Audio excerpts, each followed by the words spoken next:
Good morning mga kalapatids. Ako nga pala si Sian Eludo, isang pigeon fancier dito sa Taguig.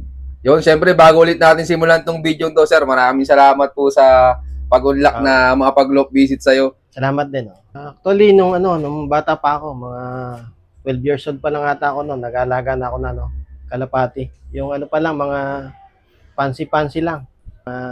Native, mga gano'n. Tuwing papasok ako ng eskwela, yung baong ko, iniipon ko yun. Tapos, ayun yung pinambibili ko ng kalapati. Kasi nga, na-addict na ako eh. Kasi nga, yung kapitbahay namin nung time na yon, ang ganda ng mga kalapati niya, bumabalik sa bahay. So, na-amaze ako. Tapos, sir, pwedeng malaman yung mga naging achievements mo na nung nagkarera ka na sa pagkakalapati. Year 2019, nangarera na ako.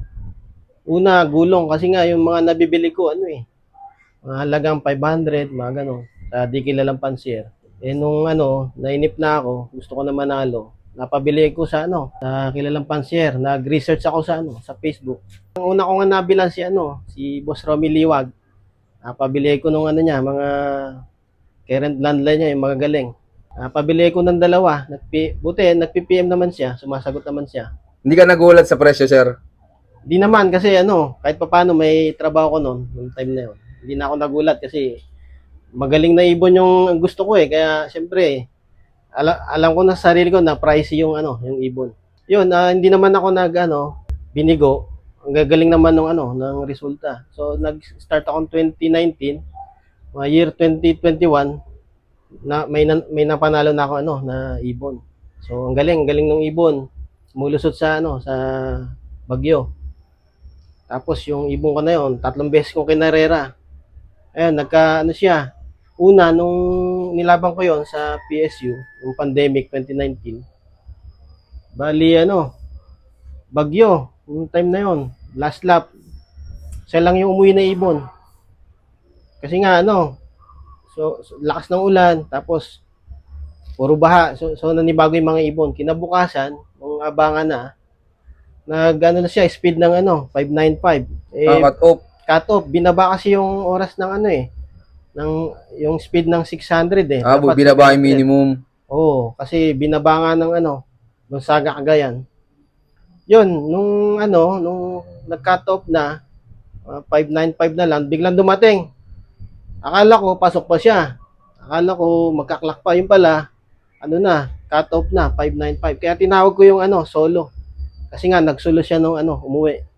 Tapos matagal bago nasundan. Matagal bago nasundan. Mga 2 hours ata yun. Anong bloodline nun, yung ibon na yun? Yung bloodline na yun, ayun na, mix na yun. Harisi, tsaka Liwag. Tapos yung ibon na yun, kinarera ko uli sa ARPCI. Lang siya. 23rd. Kasi nga, sumablay siya na isa. So, nung may naman, nagkaroon naman ng ng invitational sa Babuyan Island, yung ARPCI. Tapos, isinali ko siya, yung loading namin nun is parang Miyerkules. So, ang bitaw, Linggo. So, almost 4 days sa crate. Yung time na yun, hindi natuloy yung karera sa Babuyan Island. So, nag-decide sila na ibaba ng Claveria. So, siyempre, hindi na ako umaasa kasi ang tagal na sa crate nung ng mga ibon. Tapos, nung karera na, yun, naabangan, pa siya, pampito. So, ito yung trophy nun. Ito mga kalapatid, so, nag-clock, sir? Oo, clock siya, pampito. 7 overall. Yan pala yung pinakauna mong trophy, sir? Ito pa lang yun. Ito pa lang. Tapos, ano nang sumunod dyan, sir? Yung time na yon, marami pa siya na hakot na pooling nun, yung sa ARPCI, hakot lahat ng pooling. Tapos yung mga sumunod na trophy, nanganak yun. Nanganak yung ibon na yun, ito. 3rd overall. Yung anak na yun nung 7 overall champion mo? Anak na niya na yun. Ito. Bali ito, tong trophy na to, isa lang ibon to. Madaming hinakot, sir, Nandito pa yung ibon na yun?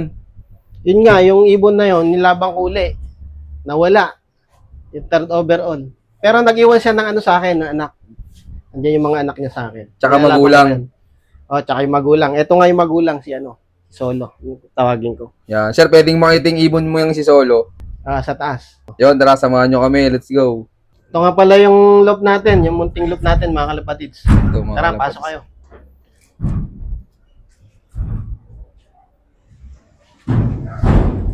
Yan yung breeding station mo. Oh, ito na. Bali, dito ko na rin nilagay kasi nga, kulang ako sa space. Kaya inisa ko na lahat sila rito. Yung breeder, tsaka mga flyer.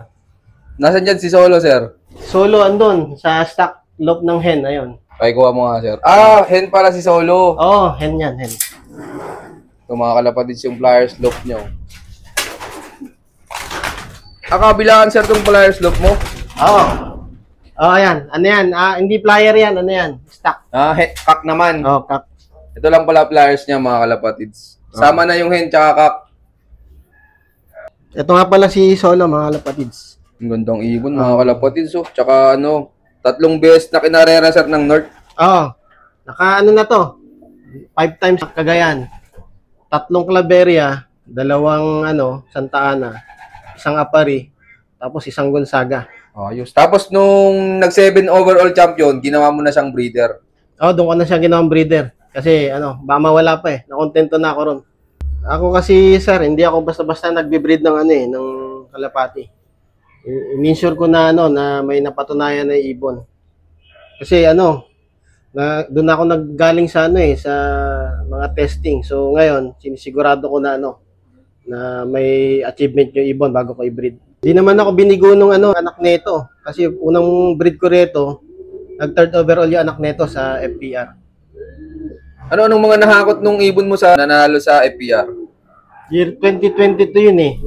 Siya, YBOB, third overall sa YB, fifth overall sa Old Bird.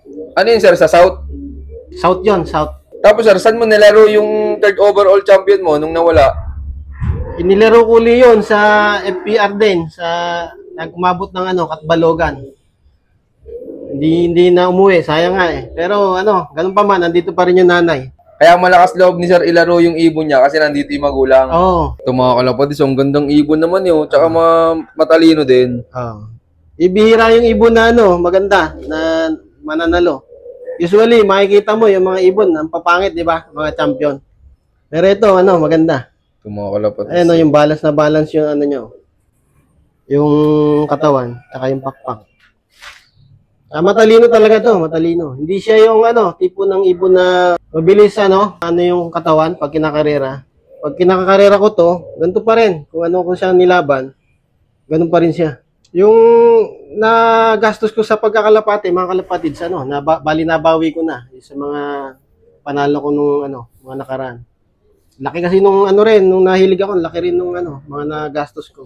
Pero sulit naman, sir. Sulit kasi sa ARPCI pala nito, yung pooling, parang 80,000 nata. Laki, no? Oo, so bawi ko na yung mga nagastos. Hindi matulin pala yung ibon na yan, sir. Hindi siya matulin. Hindi siya matulin.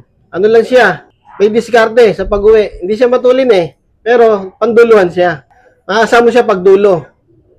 Nagtatap. Nasa top 10 yan, Meron pa tong nagkaroon to na po, si Dayame, kung tawagin ko. Ba't naman Dayame na ipangalan mo, sir? Meron siyang Dayame nung kinarera ko sa sa Legazpi yata yun. Dito ang haba, sa leeg. Di tumukod, sir, Hindi tumukod. Nandito, nag-clock pa yun. Nag-clock. Kaya Dayame yung tinawag ko sa kanya eh. May bit-bit na ganun. Oh, 5 times kung yun, kinarera si Dayame. 5 times season. 5 times. So, nasan yan, sir? Nandito. Ayan, pakikuha mo nga, sir. Oh, nakalapadis. Ito nga pala yung apo ni Solo, si Dayame. Bali, 5 beses ko itong kinarera, 5 season. Nung unang nilaro ko to, mga kalapatids, nag-10 overall sa Young Bird. Ang last lap nun, Katbalogan. Nag-clock siya ng Katbalogan, second day bird. Ito si Dayame. Tapos nung pangalawang karera ko naman, finisher sa Masbate. Naka 5 times Masbate to, si Dayame. Yung pangatlo, sir, saan naman? Yung pangatlo, uling karera nito, Tacloban. Finisher ng Tacloban. Bali lang to, survivor. Mga survivor lang tinitira. Ilang days bago nakauwi ng Tacloban, sir? Kinabukasan din, umuwi. Second day bird. Oh, Tapos day. kinapos lang. Kinapos, kinakapos siya. Nung pang-apat, sir, saan mo naman nilaro yan? Sa summer ng North, sa North. Kinarera ko to, yung pang-apat niyang karera, umabot sa Gataran, yung last lap. Nag-finisher siya. Finisher. Nakakuha lang siya, survivor sa area. Puro survivor lang. Kaya ang daming nito, certificate ni Dayami. Nung panghuli naman, kinarera ko sa BBC. Nung apari, nag-lock siya. Nung nagsanta Ana, dun siya, kinapos. Kasi nga, nagkaroon siya na, injury dito sa pakpak. Ang kagandahan lang, umuwi pa rin siya. Matibay, Oo. Talagang laylay yung pakpak niya. Talagang nagpakitang gila sa'yo, Oo. Sabi ko nga, ang galing ng ibon na to. Kasi may may tama na, nakauwi pa. Tapos sir, ikaw pala dito, anong diskarte mo pagdating ng derby na? Pag derby, umasal ako sa sa Kalapati. Yung sa lakas ng immune system ng Kalapati. Minsure ko na bago ko sila ikarera, nasala na. Kasi yung iba nagkakasakit, di ba? Tapos sir, ikaw dito, anong mga gamit mong supplements pagdating ng derby? May mga gamit akong supplements, usually yung mga mga excellence, rockdub. Sa mga last 3 laps, nag-reload ako. Tsaka ako, Voltlex. Yung pang-ibon lang. Kasi pag pang manok, baka ma-overdose. Ano sir, isang buo na Voltlex binibigay mo? Oo, isang buo. Kada last 3 laps. Kasi matapang ang Voltlex pag sa medyo maagang karera. Binibigay ko siya pag mga last 3 laps, yung malalayo na. At yung mga first lap, kalahati lang. Oo, kalahati, yan. O di kaya, reload. First to third lap, reload lang. Yan ang ginamit mo nung nag-third overall champion ka? Oo, ayan na. Hanggang ngayon. Ito mga kalapatid, so, gamit nga ni sir. Maraming salamat, sir. Tapos sir, tingin mo gaano kasaya sa pagkakalapati? Masaya kasi bukod sa nanalo ka, nagkakaroon ka rin na maraming kaibigan, tropa. Muli, ako nga pala si Sian Eludo, isang pigeon fancier ng Taguig City. I love this game. Yon, shoutout sa inyo lahat mga kalapatids. Maraming salamat sa solid yung suporta. At siyempre maraming ding salamat kay Sir yan sa pag-unlock na makapag-loop visit tayo sa kanya. Sir, baka pala may mga gusto kang i-shoutout dyan. Shoutout sa lahat ng kalapatids natin na viewers. Saka yung mga tropa rito. Hindi ko na isa-isahin, ang dami. Shoutout, sana manalo tayo sa susunod na karera natin. Ayun, shoutout sa inyo lahat at siyempre shoutout din sa lahat ng mga patuloy na sumusuporta dyan at abangan nyo pa yung mga susunod kong follow-up visit sa'yo na keep watching and God bless you all. Thank you.